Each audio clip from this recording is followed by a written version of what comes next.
هل تخيلت يوماً أن يختفي الإنترنت تماماً؟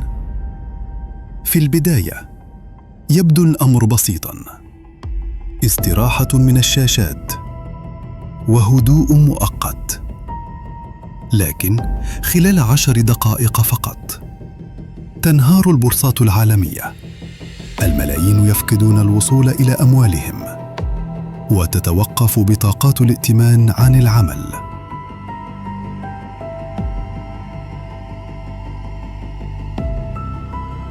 الطائرات تتحول إلى أنظمة يدوية، والفوضى تجتاح المطارات. في المستشفيات تفقد السجلات الطبية وتلغى عمليات حساسة. فرق الطوارئ تعزل.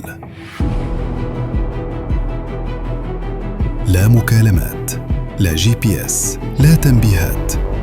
حتى الرسائل التي تبدو تافهة تختفي فجأة، ويشعر البشر بالوحدة. كل هذا في يوم واحد فقط. فهل ما زلت تظن أن الإنترنت مجرد رفاهية؟ لا تنسى مشاركة المقطع مع أصدقائك. تابعونا لمزيد من المعلومات والحقائق.